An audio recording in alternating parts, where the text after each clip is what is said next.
एक छोटी सी कोशिश हो रही है थ्रिलर को लेके, थ्रिल को लेके। दीपक जायसवाल जी का कहना था कि भले एक हॉरर फिल्म पे तो अपन बना है, बट थ्रिल पे हम क्यों कुछ नहीं कर रहे हैं।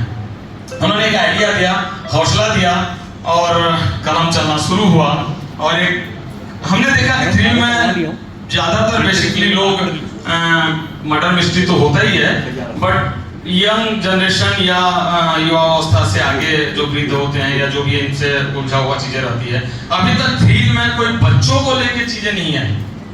हमने सुना है ना कि कहीं पे 8 साल की बच्ची का रेप हो गया, हमने सुना है ना कि कहीं 3 साल की बच्ची को लेके कहीं अपहरण हो गया। लेकिन अगर ये सुनने में आ जाए कि किसी ने 3 साल की बच्ची को रेप करने की कोशिश करी, उस बच्ची ने उसका हाथ फोड़ दिया, सोचिए कैसा लगेगा आपको।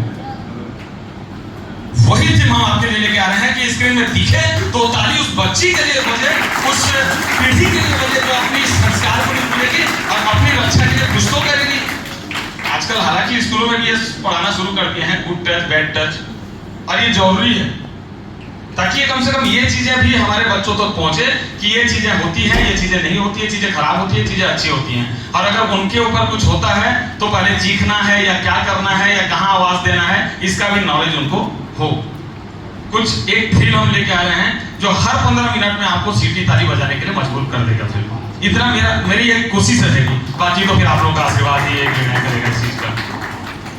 मैं एक चीज के लिए हमेशा सौभाग्यशाली रहा हूँ कि मेरे जितने सीनियर लोगों का मैं लाडला रहा हूँ शुरू से, उनका प्यार मिला है। कभी मुझे ये एहसास नहीं हुआ शुरुआत से जब से मैं यहाँ आया कि ये नया है कि वो है, ये है, या कोई भी हो। मैं जब भी मुझे कुछ पूछना पड़ा है मैं मनोज सर के पास गया निस्वार्थ भाव से, और उन्होंने हर पल मुझे कोई भी जब मुझे पूछा हूँ तो निस्वार्थ भाव से उन्होंने बताया है कि क्या करना है क्या नहीं करना है। उन्होंने ही कहा था मुझे, शायद सर को याद होगा, कि स्क्रीन पे लिखते हो बेटा तो टाइम लिया करो।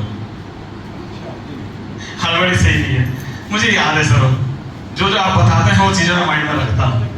और शायद यही कारण है सर कि गुरु पूर्णिमा में आपके पास कॉल जाता है। मेरे क्या कहूँ मैं, मेरे इतने सीनियर हैं, ईमानदारी से कहूँ तो छत्तीसगढ़ में जब एंट्री किया तो उनके काम को देख के सीखा। लेकिन आज भी जब हम डायरेक्ट कर रहे होते हैं तो बड़े झुक के आके बोलते हैं बेटा ये सही है या कुछ और करो। अगर ऐसा एक्टर है तो और क्या करना, वो सीनियरिटी जो है ना उनकी आंखों में तो इज्जत रहती है। मुझे अच्छी तरह याद है कि जवान जिंदाबाद के समय में भी आपने मुझे 1.5 घंटा तक बॉडी लैंग्वेज के लिए मुझे कचोड़ा था, और बलि के लिए क्लाइमेक्स के लिए आपने मुझे डांट लगाई थी, मुझे याद है सर। आइए मैं भूलूंगा, मैं अगर इसी कड़ी में बोलूं तो एक ऐसा एक्टर जो जितनी तारीफ करूं कम है, और कई जगह में मेरे मुंह से वो तारीफ जा चुकी होगी, उनके कान तक जा चुकी होगी। उन्होंने सदैव कुछ चीजों को, बारीकियों को मुझे सिखाया है, और मैं मानता हूं उनको, और उनको मैं दादा बोल के ही बुलाता हूं। और शायद आप सबको ही जानते हैं उनका पहला अभिवादन होता है जय बोले। संजय दादा थैंक यू आपको कि आपने छोटी छोटी चीजें बताते रहते हैं मुझे। बीच में मैं ये नहीं बोलूंगा कि मेरी सारी फिल्में बहुत कमाई है या बहुत बड़ी हिट रही है, कोशिश रही है कुछ अच्छा करने की।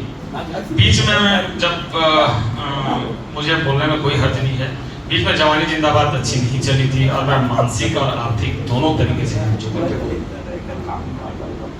और शायद फिर से खड़े होके आगे बढ़ने में एक हौसला चाहिए था, एक सबक चाहिए था, एक रास्ता चाहिए था, एक प्लेटफॉर्म चाहिए था।